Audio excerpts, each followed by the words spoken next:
Hello, welcome to One Africa Mission with your brother Dobia Anzanse. Please, if you are new here, please subscribe to our YouTube channel. We got a YouTube channel, One Africa Mission, and also a Facebook page, One Africa Mission. And our mission is to decolonize the minds of the youth of Africa, because the youth are the future, and also to work hard towards the unification of Africa. We believe that a united Africa is the only solution to the problems of Africa, is the only solution to the predicaments of Africa, a united Africa. We believe that without a united Africa, decades and centuries from now, the generations that will still be living in Africa will continue to be going through the hardship that Africa is going through today. Me and you know that the Africa that we have inherited, or the Africa that we are in today, we wouldn't want to our children to inherit the same Africa. We want a better Africa for our children, and but for us, or in order for us to get that better Africa for the next generation, we must do everything to see the unification of Africa. So please, if you are new here, join the mission. We are missionaries. We are on a mission to see the unification of Africa. Join the mission. Bring your idea. Bring your ideas. Bring your energy. Let us share ideas. Let us bring our energies together to see this unification of Africa. Because just imagine, as an African, just imagine America with 50 states. Imagine if it was all divided countries. All the 50 states, if it was all individual countries. Imagine individual passport, currency, different currencies, different presidents, different military. Do you think they could have been blowing the world, especially Africa, as they are blowing us? Okay, because of the strength that they have. Unity in strength. So for us as African people to also compete, we must do away with this border, Berlin Conference, Berlin Petition, or European Petition of Africa. We must do away with it and see the unification of Africa. United we stand, divided we fall. That was the dream of all forefathers, to see the unification of Africa. And then we must do everything to see this dream become a reality, so that Africa, the future of Africa, will be good and better for all of us and our children and their children to come. So please join the mission. Today we are going to Zimbabwe. Zima, Zimbabwe, the house that was built on rock. Truly, Zimbabwe was built on rock. And then we, the children of Zimbabwe, must be proud of our country. We must be proud of our country. The country of Zimbabwe has been through a lot. We have gone through a lot. We have suffered a lot of sanctions in the hands of the imperialists. Why are they sanctioning? Why did they decide to sanction Zimbabwe? Why did they decide to punish Zimbabwe? Because our first president, Comrade Mugabe, decided to ask them for a fair share of our land, our property, a land that was given to us by Mother Nature, and they came from Europe, took over our land, and then that they should give us some portion of this land. And these people, what did they do?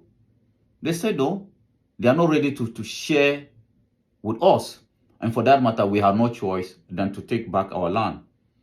Having and bearing sanctions banning us from Europe, we are not Europeans. We have not asked for any inch of Europe or any square inch of that territory. So, Blair, keep your England and let me keep my Zimbabwe.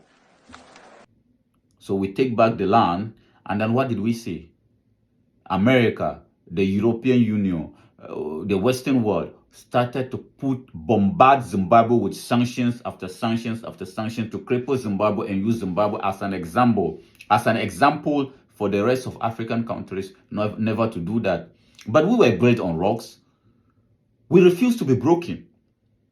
Even with all their sanctions, today, Zimbabwe, the blessings of Zimbabwe is coming from left, center, and right. And then we, as the children of Zimbabwe, have to be proud of that, and proud of our leaders. We cannot, as I keep saying, continue to abuse our leaders, even though they are going through hell to make sure that they make our country, our continent, Africa, a better place for us. We keep blaming them, we keep abusing them, but in reality, what they are facing, we don't even know. Because anytime one of them come out to say, I'm going to fight for my people, they will assassinate him. We all know what the history is there. We don't even need to go back there. They assassinated Malcolm X purposely because he stood for his people. Martin Luther King, Thomas Sankara, all of them, Marcus Garvey, Patrice Lumumba, all of them, recently Gaddafi. So anytime one of them decide to stand for his people, this is what they will do to him. Okay, so we have to as the youth of Africa, stand with our leaders, because it isn't that they don't want to work for the good of Africa. They will want to do it, but the imperialists, because they went to Berlin to divide Africa among themselves and to make sure that this division will make us very weak, so that we can never stand, or we can never take decisions for our own progress.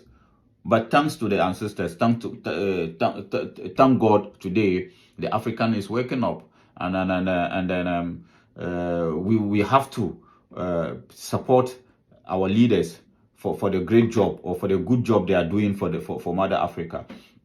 So Zimbabwe, what are we celebrating as the children of Zimbabwe? Yeah, the president of Zimbabwe was recently in Dakar, Senegal, and then he told the world what the initiatives that the country, the people of Zimbabwe, the government of Zimbabwe has taken, and then the result of that, and what we will encourage Africa is the rest of Africa, or African leaders, countries should learn from Zimbabwe. It is not bad. It is not bad that we should learn from each other, rather than going to China, going to America, going to Europe, waiting for them to come and help us. We can come together and do it for ourselves.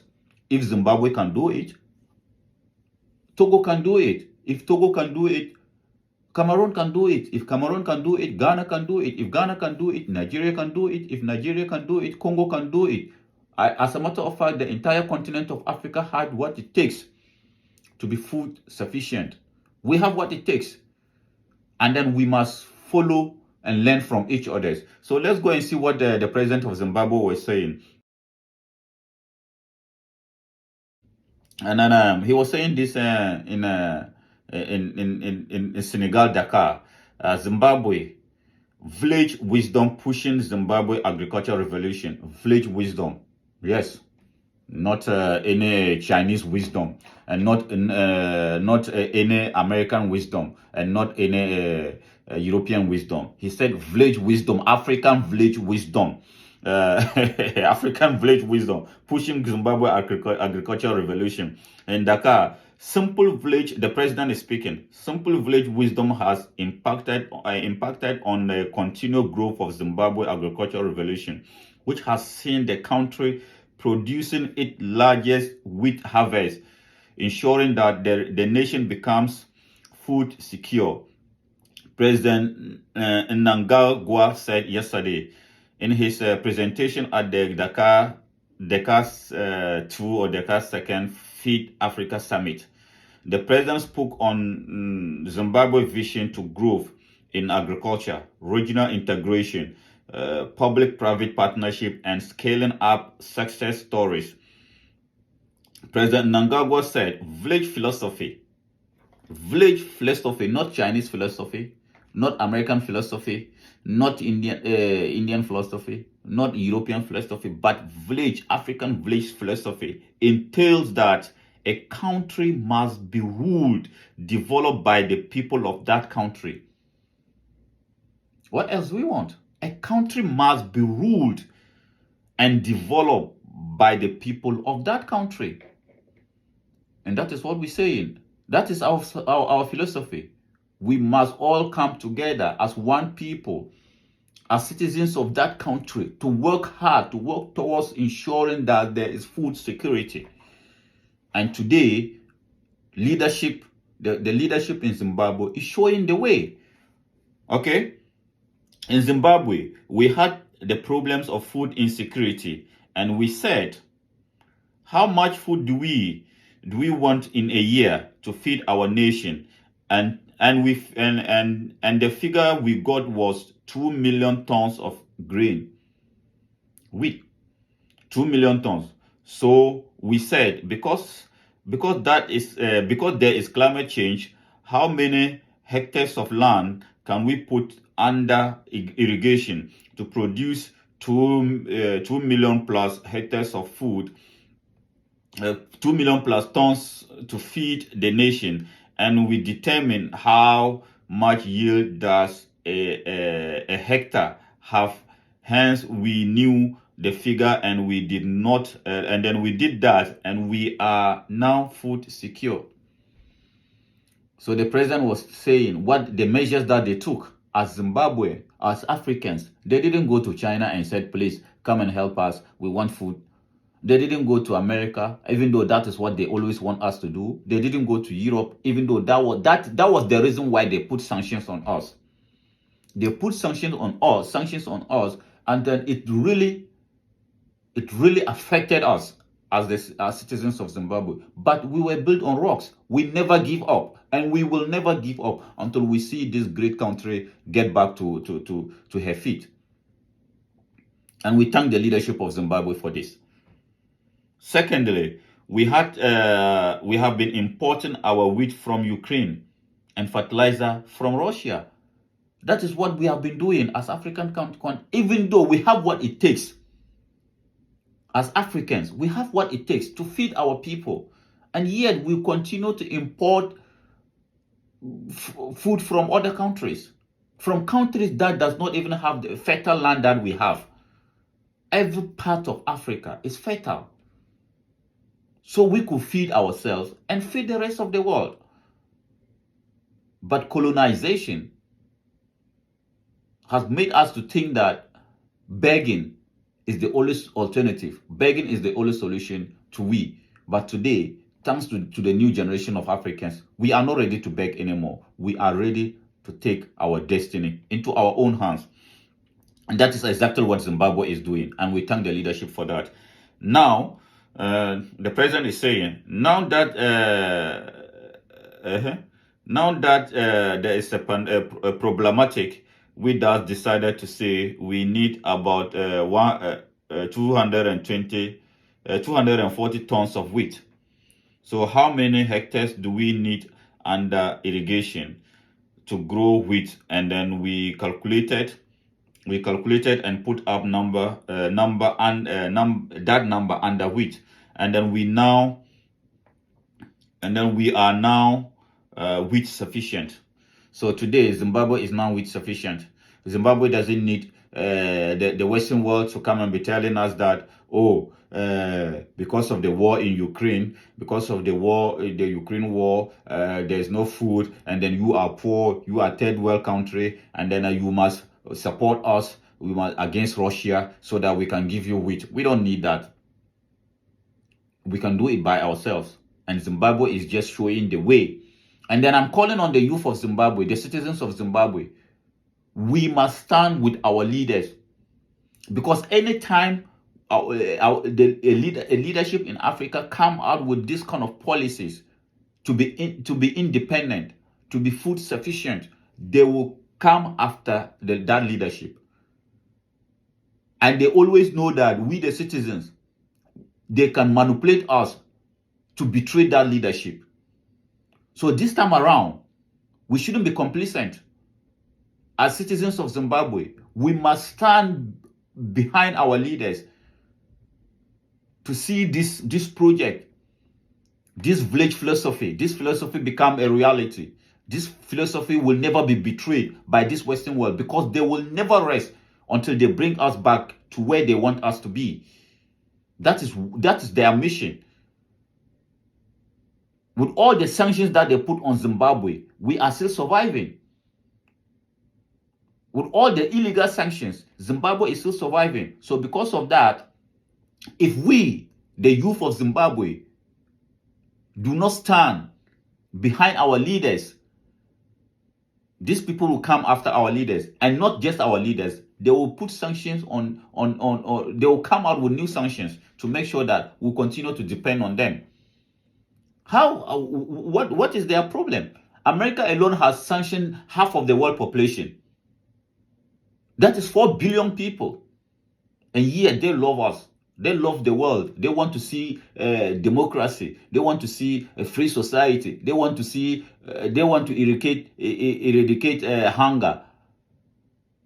And yet they have sanctioned half of the world population. Zimbabwe, we shouldn't be complacent.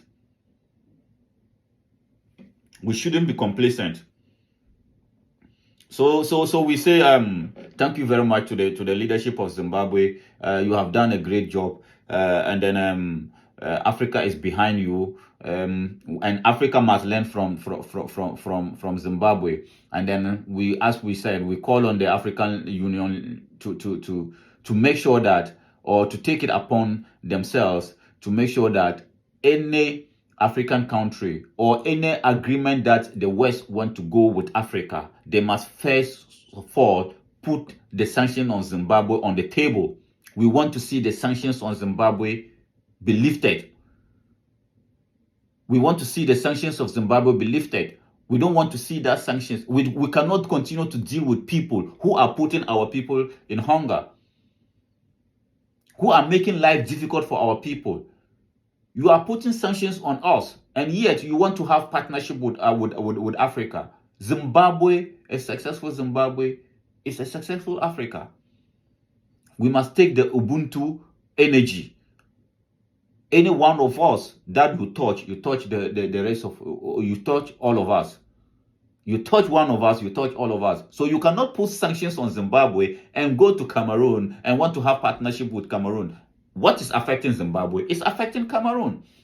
You cannot put sanctions on Zimbabwe and go to DRC and want to have partnership with DRC. No, you cannot put sanctions on Zimbabwe and go to Zambia and want to have partnership with Zambia. The leaders of Zambia must put these sanctions on the table and tell them that we want to see these sanctions on Zimbabwe be lifted.